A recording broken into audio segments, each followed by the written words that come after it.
큰 은혜가 있을 줄 믿습니다. 今晩も大きな恵みがあることを信じています。 아멘. 자, 말씀으로 바로 들어가도록 御 하겠습니다. 言葉に入っていきます。 역대하 1장 10절에서 12절까지의 말씀이 되겠습니다. 第二歴代史の1章の10節からの御言葉です。 주는 이제 내게 지혜와 지식을 주사 이 백성 앞에서 출입하게 하옵소서. 이렇게 많은 주의 백성을 누가 능히 재판하리까? 今知恵と知識を私にください。そうすれば私はこの民の前に出入りいたします。さもなければ誰にこの大いなるあなたの民を裁くことができましょうか。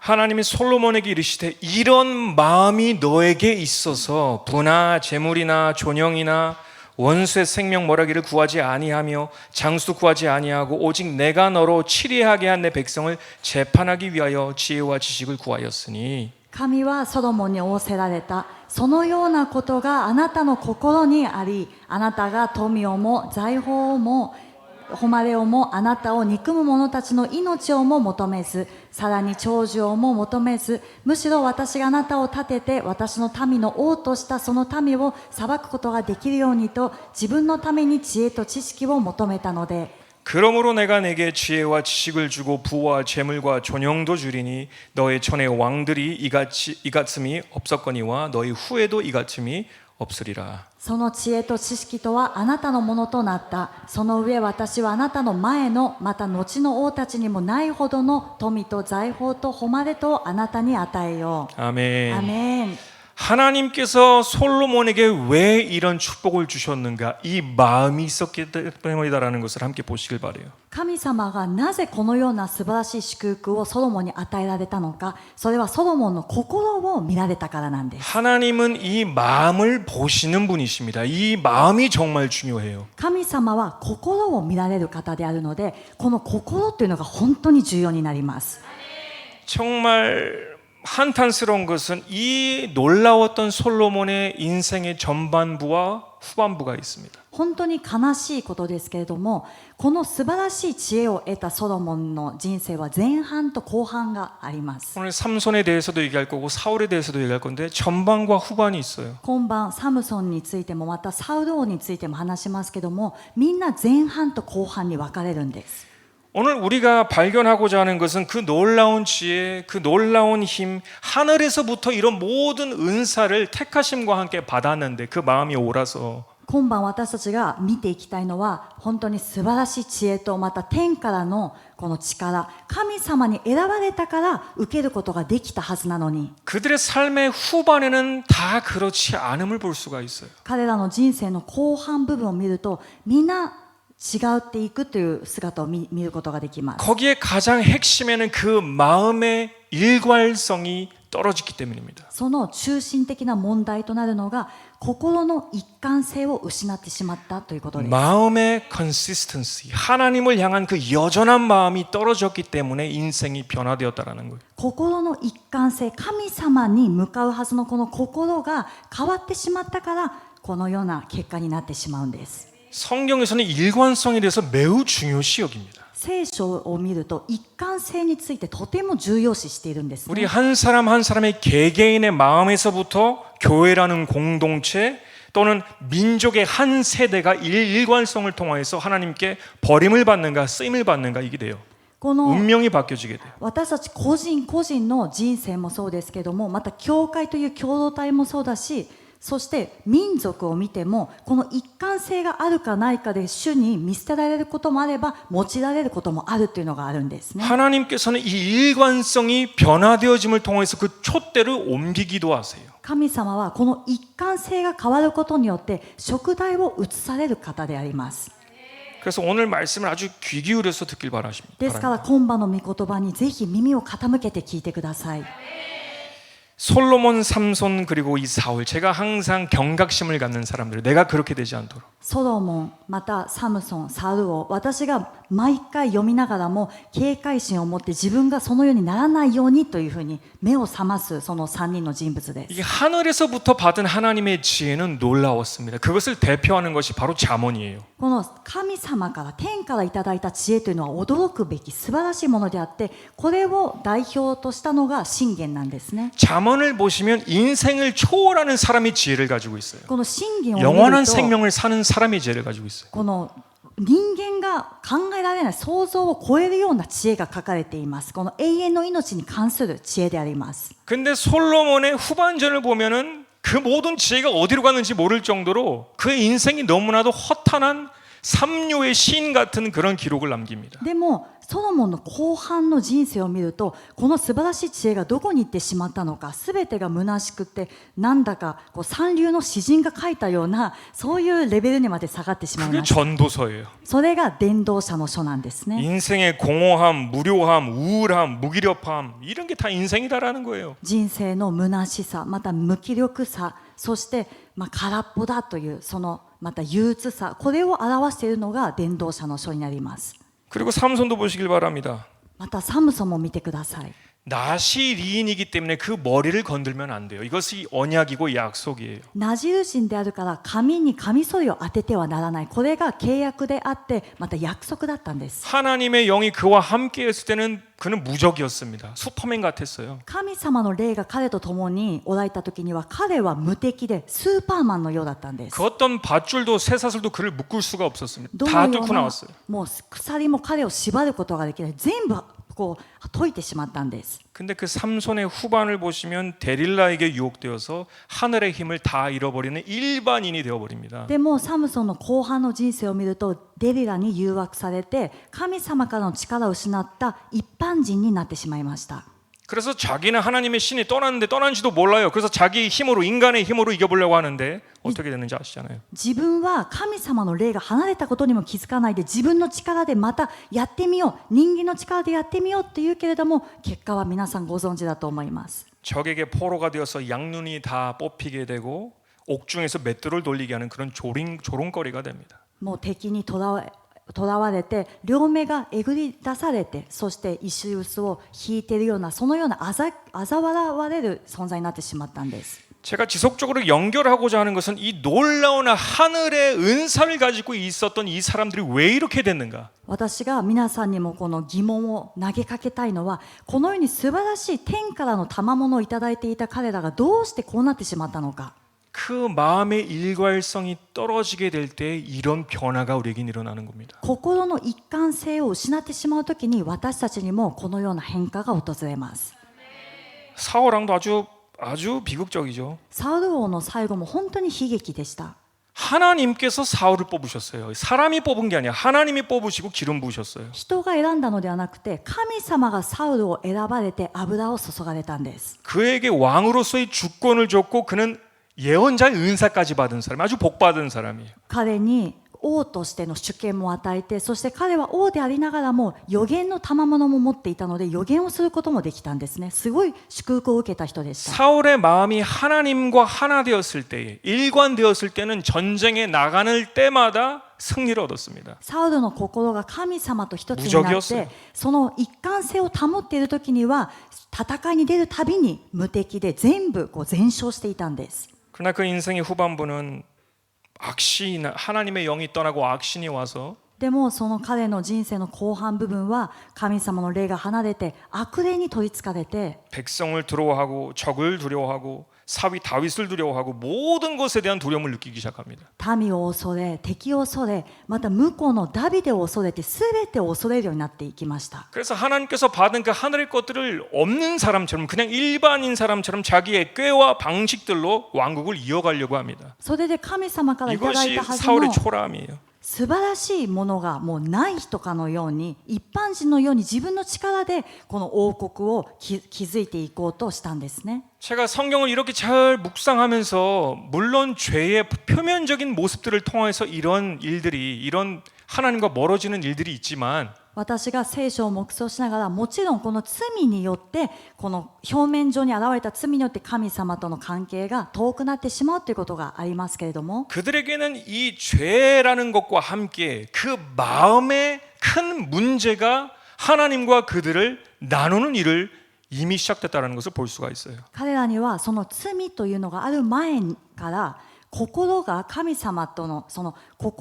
神様に向かう心の問題があったというのを見ることができます。 그러나 어떻게 보면 한 번의 죄 때문에 어떤 사고가 팡 하고 터진 것이 아니라 だからある意味では一回の罪によってこう問題が勃発したのではなくて 그 하나님의 선택받은 사람들의 마음이 더 이상 하나님과 일관되어지지 않을 때에 この神様に選ばれた人の心がもうこれ以上神様の心にこう一貫性を持っていない一致していないという時に 마치 하늘에서 뚝 하고 떨어지듯이 강력한 스피드로 고공 낙하를 하고 있다는 것입니다. もう天からですね落下するようなもう高速で落下していくそういう姿を見ることができるんです。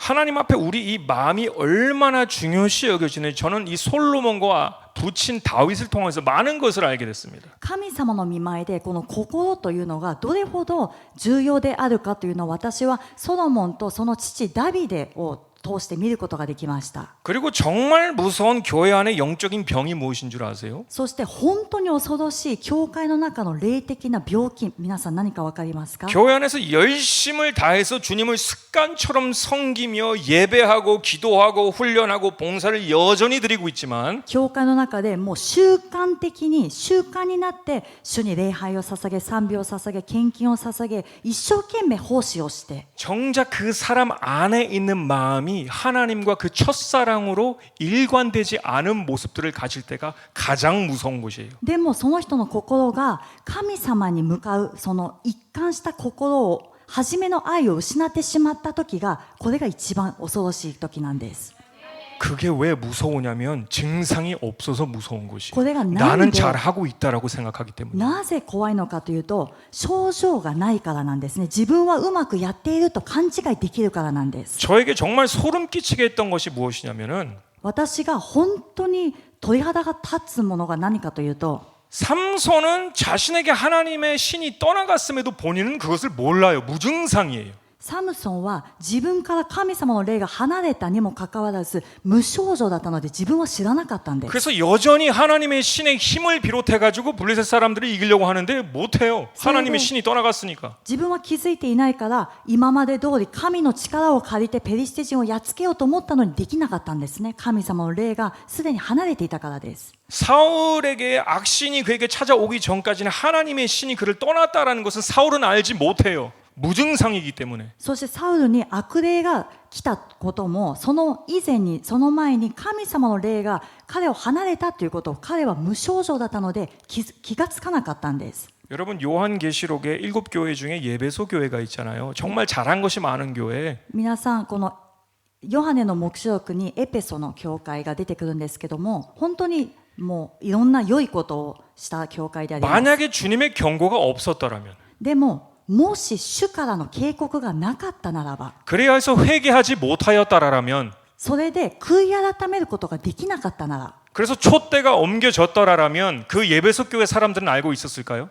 で食材が移されたならばエペソの教会の人たちは気づけたでしょうか？ 전혀 몰랐을 거예요. 全く知らなかったと思います。 여전히 열심히 신앙생활은 자기 나름대로 하고 있었을 きっ 것입니다. と相変わら 무증상이기 ず 때문에. 自分の思う通りに今までやってきた通り一生懸命信仰生活したと 전통대로 思いま 하던 す。 대로 습관대로 伝統的にやってきた通りに習慣的に 하나님의 영이 그 교회를 떠났음에도 여전히 열심을 내는 교회로 보여졌을 것입니다. 神様の霊がその教会から離れたにもかかわらず相変わらず一生懸命やっている教会として残っていたと思います。 그래서 무서운 것입니다. だから恐ろしいんですね。 저는 신앙생활을 오랫동안 하지 않은 이런 순수한 마음의 소유자들이 죄를 짓고 불편하지만 주님의 전에 나와서 눈물을 흘리고 이렇게 회개하는 모습을 볼 때마다 너무 도전이 돼요.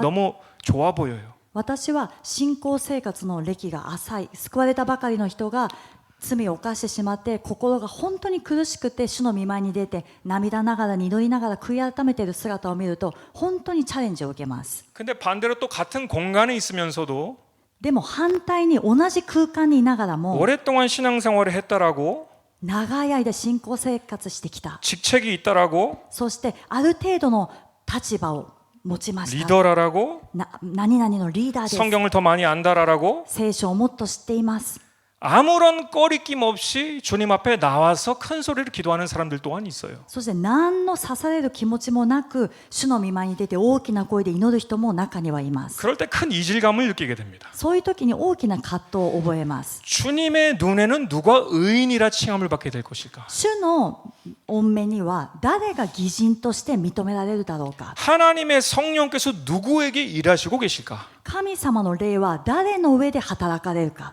우리가 깊이 묵상해 볼 필요가 있어요. これは本当に深く黙想してみなくてはなりません。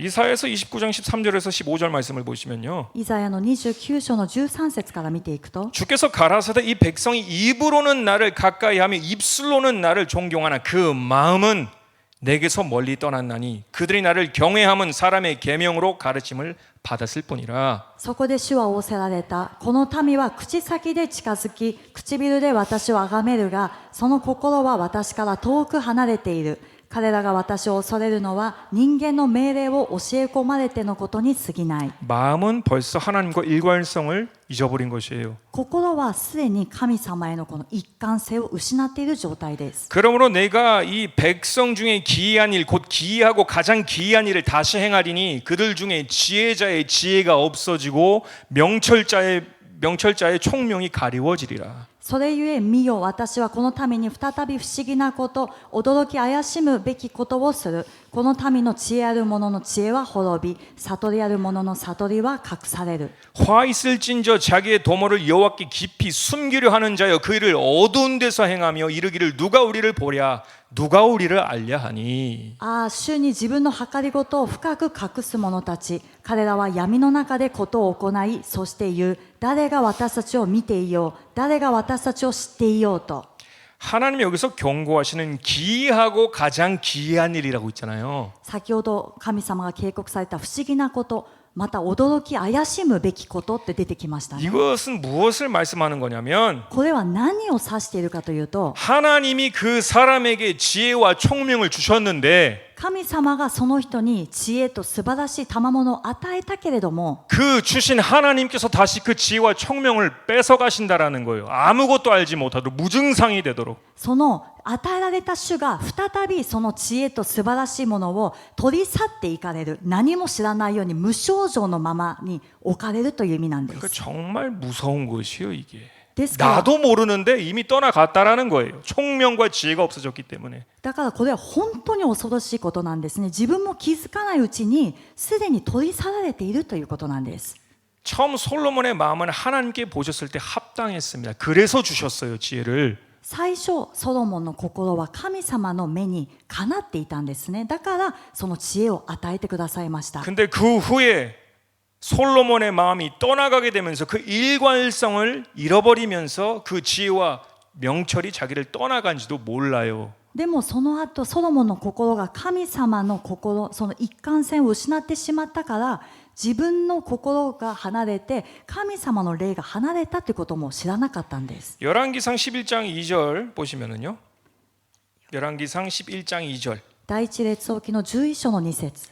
여호와께서 일찍이 여러 국민에게 대하여 이스라엘 자손에게 말씀하시기를 너희는 저희와 서로 통하지 말며 저희도 너희와 서로 통하게 말라. 저희가 정령코 너희의 마음을 돌이켜 저희의 신들을 쫓게 하리라 하셨으나 솔로몬이 저희를 연애하였더라. 이방인들에 대한 것입니다. この女たちは主がかつてイスラエル人にあなた方は彼らの中には入っていってはならない、彼らをもあなた方の中に入れてはならない、さもないと彼らは必ずあなた方の心を転じて彼らの神々に従わせると言われたその国々のものであった。それなのにソロモンは彼女たちを愛して離れなかった。 너희의 마음을 돌이킨다라고 했어요. 이 부분을 중요시 보세요. あなた方の心を転じると書いてあるんです。 4절 ここが 또한 重 보시기 要です。 바랍니다. 4節。 솔로몬의 나이 늙을 때 왕비들이 그 마음을 돌이켜 다른 신들을 쫓게 하였으므로 왕의 마음이 그 붙인 다윗의 마음과 같지 아니하여 그 하나님 여호와 앞에 온전치 못하였으니. ソロモンが年を取った時、その妻たちが彼の心を他の神々の方へ向けたので、彼の心は父ダビデの心とは違って彼の神主と全く一つにはなっていなかった。 자, 여기서 우리가 발견할 수 있는 사실들이 정말 많아요. 그래서 다룰 게 너무 많습니다. 그래서 빨리 하는 거예요, 사실은. ここで本当に見なきゃいけないことが大切なことがたくさんあるので今ちょっと早口になってしまっています。 하나님이 보시는 솔로몬의 마음은 외적인 제사와 예배는 다 드리고 있었어요. 여전히. この神様が見られる時のソロモンの心は外側の部分での礼拝生贄というのは同じように相変わらず捧げられていたんです。 그런데 그 마음은 부친 다윗과 같지 않았어요. でもその心は父ダビデとは違いました。 다윗과 솔로몬이 다른 것이 무엇이냐? 그 마음이에요. ダビデとソロモンの違いは何か、その心だったんです。 솔로몬은 하나님으로 향했던 그 첫 마음에서 돌이켜서 이방신들을 섬기는 아래를 따라 쫓아갔습니다. ソロモンは神様に向かっていったその初めの心が他の妻たちの言葉によって他の神々に仕える心にこう向いてしまったんですね。 그래서 그 지혜와 명철함들 다 걷어가세요. ですから彼に与えられた天からの素晴らしい知恵と知識というのは全て奪い去られました。 물론 그 영생에 대해서는 다윗에게 하신 약속이 있기 때문에 그것은 하나님만이 아십니다. でももちろんその永遠の命に関してはダビデにされた約束があるのでそれは神様だけがご存知です。 자, 삼손도 솔로몬과 매우 비슷한 점이 많아요. でサムソンもソロモンととても似ている点があります。 아주 짧고 굵습니다. もう 삼손이라 그런지. サムソンがですね、とても短いんですね。 사사기 16장 4절 보시면요. 士師記の16章の4節 이후에 삼손이 솔의 골짜기에 들릴라라 이름하는 여인을 사랑하며. その後サムソンはソレクの谷にいる一人の女を愛した。彼女の名はデレラと言った。 마음이 글로 갔어요. 지금. 愛した心がそこに行ってしまったんです。 하나님을 향해야 되는 그 마음이 누군가에게 주어지게 되었다라는 거예요. 神様に向かわなきゃいけないこの心が他の人に行ってしまった。 자, 5절을 보시길 바래요.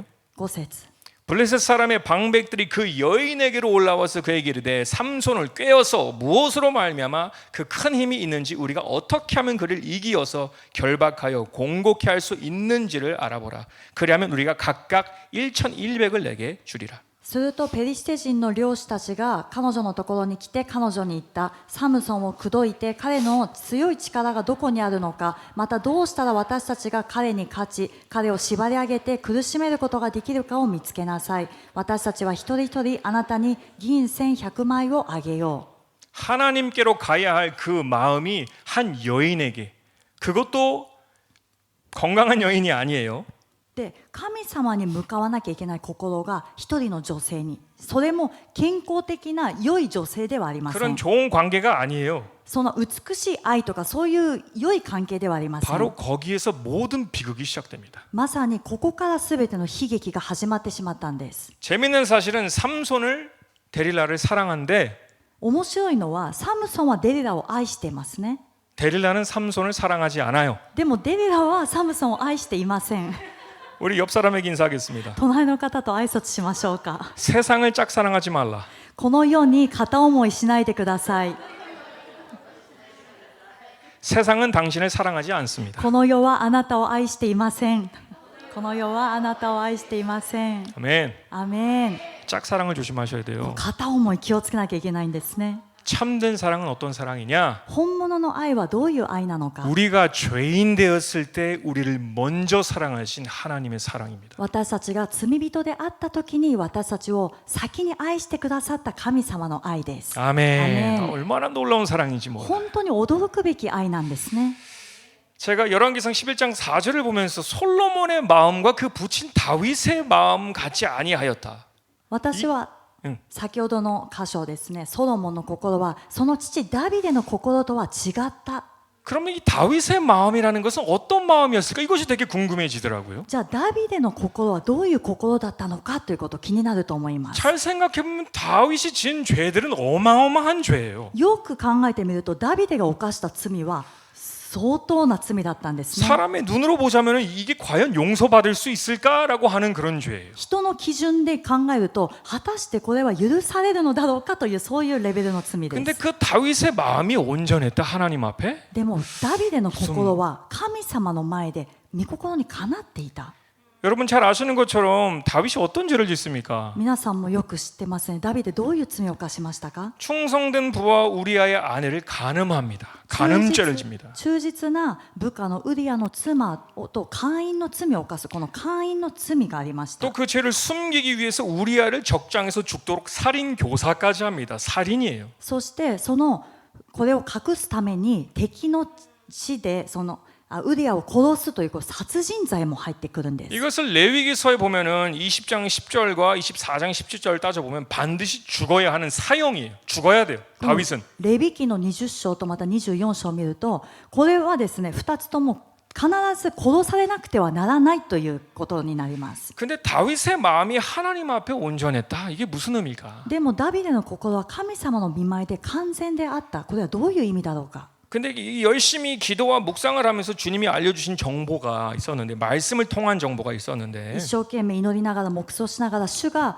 御言葉を通して与えてくださった情報がありました。 그는 여러 가지 죄를 짓지만, 끔찍한 죄를 짓지만, 彼はいろんな本当に人が見たら恐ろしい罪を犯しました。 다윗의 마음은 でもダビデの心は 하나님과 일관되어 있었다는 사실이에요. ずっと神 이것이 様 정말 に 중요한 向かっ 아주 て 비밀이에요. 一貫性を保っていたという事実なんですね。これがとても重要な部分になります。 이 다윗의 삶을 여러분이 이것을 저의 생각이라 오해하지 않도록 말씀을 통해서 같이 보길 바랍니다. これが私の考えではなくて御言葉に書いてあるということなので、皆さんにも御言葉で見ていきたいと思います。 자, 나단 선지자가 와서 그의 죄를 막 다 지적합니다.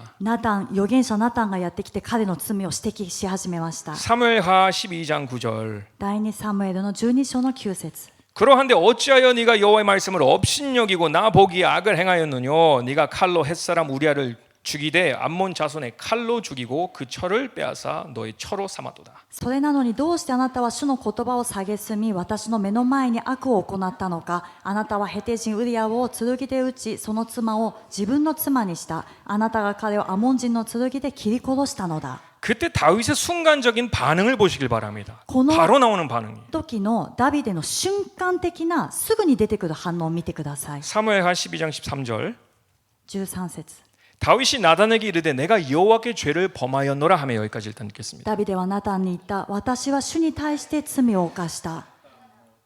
네, ここまで 거기까지만 に 일단 しますね。 읽겠습니다. 제가 지난 예배 주일 예배 때 여러분에게 전했던 메시지 기억하십니까? 私が前回の日曜日のメッセージで皆さんに伝えたのを覚えてるでしょうか。 여러분이 살려면 무엇을 해야 된다라고 말씀드렸죠? 皆さんが生きるためには何をしなきゃいけないかと。 회개를 해야 됩니다. 悔い改めです。 이것은 신자든 미신자든 상관이 없어요. これは信者だろうが未信者だろうが関係ありません。 우리는 회개하는 삶을 살아가야 되는 그리스도인들입니다. 私たちは悔い改める生き方をしていかなきゃいけないクリスチャンなんです。 왜냐하면 우리는 생각하기를 우리가 머리로 아는 죄만을 죄라고 생각해요. 많은 경우에. なぜなら多くの場合私たちが頭で理解しているその罪だけを罪だと思っているんですね。 우리가 알지 못하는 얼마나 많은 죄가 있는지 몰라요. 우리의 私 삶 たち 속에는. がこの生活しながら気づいていない分かっていない罪がどれほど多くあるか分かりません。 야고보서를 보면 그러니까 의를 알면서도 의를 행하지 않는 것이 죄다라고 했습니다. またヤコブ書を見ると義を知っていながらも義を行っていないのが罪だと書いてあります。 우리가 얼마나 바른 것을 선택해야 되는지 알면서도 선택하지 않는 우리가 얼마나 많습니까? 그것도 죄예요. 私たちが正しいことを知っていながらも正しいものを選択していない、これも罪なんです。 우리는 항상 하나님 앞에 나아갈 때는 가장 먼저 해야 될 것이 뭐냐? 기도, 예배, 모든 하루와 끝을 회개로 시작하고 회개로 끝나야 됩니다. 私たちが主の御前に出ていくたびにやるべきことは、それは祈りも礼拝もまた一日の終わりもそうですけども、悔い改めから始まって悔い改めで終わらなくてはなりません。 그것이 바른 순서예요. これが正しい順序なんです。 그리고 다시 13절 후반부를 보시면 また13節の後半部分を見ると、 너무 빠르다 싶을 정도로 다윗을 용서해 주시는 하나님이 계세요. 本当にあまりにも早いんじゃないかと思うくらいダビデを許してくださる神様なんです。 나단이 다윗에게 대답하되 여호와께서도 당신의 죄를 사하셨나니 당신이 죽지 아니하려니와. ナタンはダビデに言った。主もまたあなたの罪を見過ごしてくださった。あなたは死なない。 이 한 절에 회개와 즉시 용서가 있어요. この一つの箇所に悔い改めと早い許しというのが出てくるんです。 하나님은 왜 이 다윗의 비열하고 질이 나쁜 상상할 수 없는 이 큰 죄를 조금의 고민조차 하지 않으시는 것처럼 서둘러서 용서하실까요? 神様はなぜこのダビデの卑怯で許せないような罪を何の迷いもなくすぐに許してくださったでしょうか。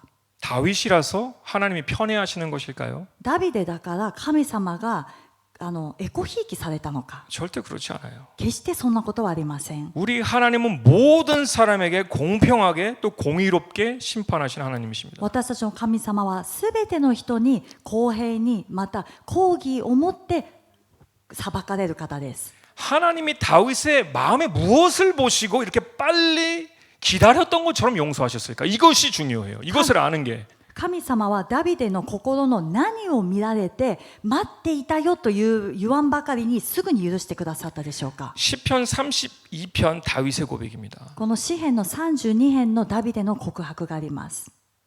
3절 3節 내가 숨겨진 죄를 토설치 아니할 때 종일 신음함으로 내 뼈가 쇠하였도다.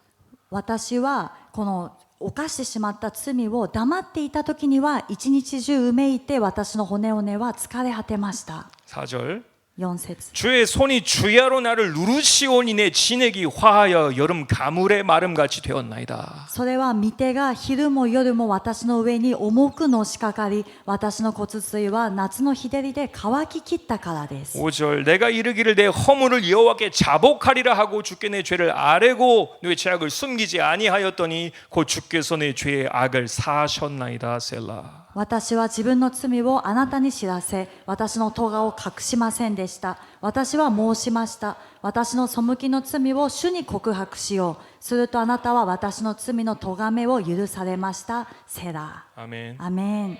다윗이 죄를 짓고 난 그 상황의 마음에 대해서는 논하는 그런 메시지는 많이 없는 것 같아요.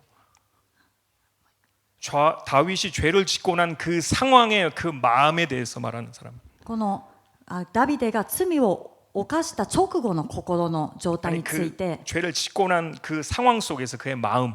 その罪を犯しているその状況の中での彼の心 다윗은 죄를 짓고 난 후에 큰 고통 속에 빠지게 됨을 고백하고 있어요. ダビデは罪を犯した後に苦しみの中に陥っていることを告白しています。 그 고통이 밤낮 할 것 없이 주야로 이어지고 있음을 그는 고백합니다. その苦しみがもう昼も夜も続いて重くのしかかっているということを告白しています。 이 다윗의 32편 고백은 유대인들에게는 잘 알려진 기록인데요. このダビデのこの詩編の32編の記録はユダヤ人にはよく知られているんですね。 우리가 잘 아는 밧세바의 큰 죄를 짓고 난 다윗의 심정이 바로 시편 51편의 기록이잖아요. この私たちがよく知っているバテシェバと罪を犯した後の記録というのが詩編の51編の記録 한 です。 세트로 불리우는 구절입니다. で、これが一つのセットとして見られている箇所なんです。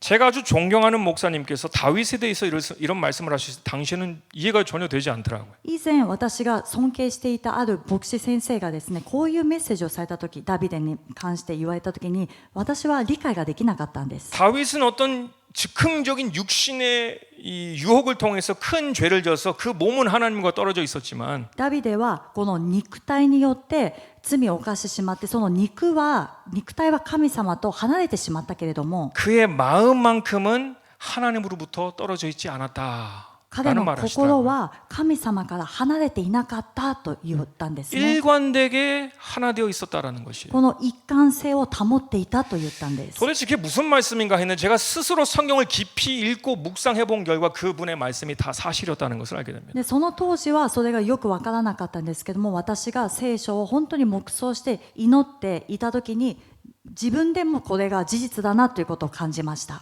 하나님이 왜 다윗의 회개에 서두르듯이 용서하셨는지 아십니까? なぜ神様はダビデの悔い改めに対して即座に許してくださるのかわかりますか？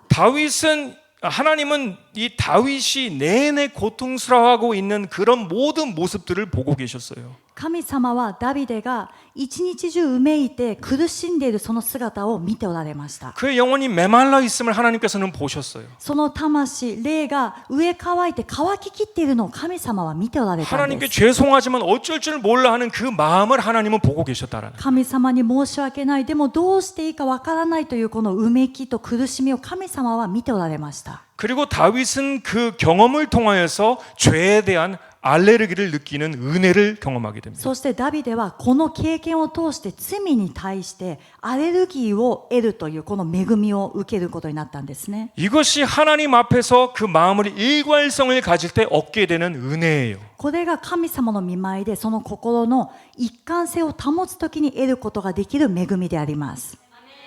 여러분 잘 이해가 안 되시는 것 같아요. 제가 봤을 때는. ちょっと、難しくて理解があまりできないかなと思いますけれども 여러분 혹시 죄를 짓게 되어서 じゃあもし皆さんもし罪を犯してしまって 마음이 하나님 앞에 가는 것이 불편해졌다 해도 神様の御前に向かうということが心苦しいなと思ったとしても 찔림이 있어서 좀 피하고 싶다 해도 心が刺されて痛いからちょっと避けたいなと思ったとしても 여러 가지 변명할 여지가 많다라고 해도 そしていろんな弁明が渦巻いているとしても 여러분의 마음이 하나님께 도망가거나 皆さんの心が神様から逃げたり 다른 어떤 열심으로 어떤 봉사로 얼버무리지 마세요. あるいは何か別の一生懸命と熱心さで奉仕をもっとやってみたりということにはつなげないでください。 그것은 여러분의 마음에 하나님과의 마음의 일관성을 방해하는 요소가 됩니다. それは皆さんの心、神様に向かうこの心の一貫性を邪魔する要素になってしまいま 그래서 す。 그 마음 안에 있는 이 아픔과 고통이 점점 못 느껴지게 돼요. 근데 그게 좋은 게 아니에요. で、それを続けていくと心の中にある痛みと苦しみというのがだんだん感じられなくなっていくんですね。でもこれは決して良いことではありません。 사랑하는 성도 여러분들, 愛する信徒の皆さん、 이 오해하지 말고 들으시길 바랍니다. これは誤解しないで聞いてほしいんですね。 저는 여러분의 영이 하나님 앞에 건강하기 위해서 말씀드리고 싶은 게 있는데 私は皆さんの霊が神様の御前で健康であってほしいから伝えたいことがあります。 저는 여러분이 죄를 졌을 때 다윗처럼 私は皆さんが罪を犯した時にダビデのように 큰 영적인 고통과 쇠함을 경험하길 축복합니다. 大きな霊的なうめきと苦しみを経験するようになることを祝福したいと思います。 다윗처럼 기쁜 영적 메마름을 느끼시길 축복합니다. そしてダビデのように深い霊的な上渇きを感じることを祝福します。 다윗처럼 주님의 손이 주야로 여러분의 마음을 무겁게 눌림을 체험하기를 간절히 축복합니다. そしてダビデのように昼も夜も主の御手が皆さんの心を心に重くのしかかることを経験することを祝福します。 그래야지 내가 죄에 대해서 질려버리게 됩니다. そうした時に私たちは罪に飽き飽きするようになるんですね。 죄는 사람이 이길 수 있는 것이 아니에요. 罪は人間の力で勝てるものではありません。 성령께서 여러분의 마음속에 죄를 혐오하는 그런 거룩한 마음으로 훈련과 연단이 필요한 배움이 필요합니다. この聖霊様が皆さんの心の中にこの清さを保ちたいという願いを訓練とこの鍛錬を通して得なければならないそういうものになります。 그래서 성령님의 마음과 내 마음이 일치돼야지 그 일을 할 수가 있는 거예요. 성령님께서 혼자 하시는 게 아니에요. 聖霊様の心と私の心が一致したときにこれは保っていくことができるんですね。聖霊様が一方的にやってくださるものではありません。 다윗은 그 고통 속에서 죄가 얼마나 고통스러운 것인가 경험했기 때문에 더 이상은 죄를 짓게 않게 되는 거예요. ダビデはその罪の中で罪がどれほど苦しいものなのかということを経験したからそれ以上は罪を犯そうとはしませんでした。 여러분 죄를 가장 먼저 피해야 되지만 皆さん罪を最も先に避けなければなりませんけれども 행여라도 죄를 짓게 된다라도 万が一罪を犯してしまったとしても 여러분의 마음은 절대 하나님을 피하시면 안 돼요. 皆さんの心は決して神様を避けようとしてはなりません。 힘들으면 힘들음을 경험하세요. 苦しかったらその苦しみを経験してください。 더 하나님 앞으로 나와서 회개하세요. そしたらその心を持ってさらに主の御前に出て悔い改めてください。 나와서 마음을 찢으세요. 그럼 하나님이 도와주세요. 出てきて心を引き裂いてください。そしたら神様が助けてくださいます。 이런 훈련과 연단을 통해서 배울 수 있는 것이 죄를 이길 수 있는 방법이에요. このような訓練とそして鍛錬を超え通して得ることができるのが罪に打ち勝つ力になります。 저는 많은 현대 소비 크리스천들에게 하고 싶은 말이 무엇이냐면 私は現代の多くのクリスチャンたちに伝えたいことがあるんですけども 시편의 51편의 고백처럼 성령께서 성신이 우리 안에 계신다라면 この詩編の51編の告白のように清い御霊が私たちの中にあるならば 그리고 내 안에 성령님이 계신다라는 것은 무엇을 의미하냐면 そして私の中に聖霊様がおられるということは何を意味するかというと 여러분을 기분 좋게 해주시는 분이 아니에요. 성령님은 착각하지 마세요. 聖霊様は皆さんの気分を良くさせるような方ではないんですね。これは勘違いしてはなりません。 여러분의 어떤 뜻을 맞장구 쳐주시는 분이 아니세요, 성령님은. そして皆さんがやりたいことにですね、それいいんじゃないかって合意してくださるそういう方ではないんです。 어떤 웃다가 울다가 감정적인 어떤 풍요로움을 주시는 분이 아니세요. 착각하지 마세요. 一緒に笑ったり一緒に泣いたり感情をですね、こう揺さぶるようなそういう方ではないんです。これは勘違いしてはなりません。 여러분이 죄를 질 때마다 죽을 만큼 힘들라라고 성령님이 오셨다는 사실을 기억하시길 바랍니다. 皆さんが罪を犯すたびに死ぬほど苦しいと思う、その思いを与えるために聖霊様が来られたということを覚えてください。 그래서 죄를 알게 하시는 거예요. 죄가 얼마나 고통스러운 것인가. そのようにして罪を教えてくださるんですね。罪がどれほど苦しいものなのかというものを。 여러분이 죄를 질 때마다 마음이 아프길 바랍니다. 皆さんが罪を犯すたびに心が痛むことを願っています。 여러분의 마음이 답답하길 바랍니다. 皆さんの心がもどかしいと思うことを願っています。 찔리고 눌리길 바랍니다. そして刺されてのしかかるような重みを感じてほしいと思います。 죽을 만큼 힘들어져야 되는 것이 정상입니다. この死ぬほど苦しいというのが正常なんです。 그것이 거듭난 자의 증상이에요. これが生まれ変わった人のこの症状なんですね。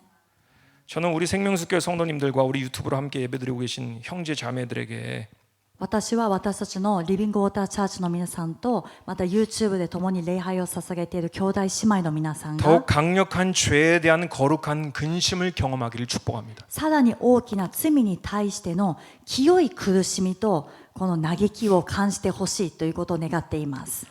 고린도후서 7장 10절에서 11절 보시고 마치겠습니다. 第2コリントの7章の10節から見て終えたいと思います。 이 고린도 교회는 수많은 문제들이 있었는데 그 후반부를 통하여서 좋은 곳으로 변화되어집니다. コリン 고린도 トの 성도들이 教会は本当に数えきれないくらいの問題があったんですけども、この後半部分を見ると良い方向に向かっていくというのがあります。 저는 여러분이 솔로몬이나 삼손이나 사울처럼이 아니라 이 고린도 교회처럼 처음은 문제가 있었을지 모르지만 좋은 곳으로 향하는 여러분들 되시길 축복해요. 私は皆さんがサムソンやまたサウルやソロモンのようになるのではなくて、コリントの教会のように最初は悪かったかもしれないけどもだんだん良くなる、そういう皆さんになってほしいと願っています。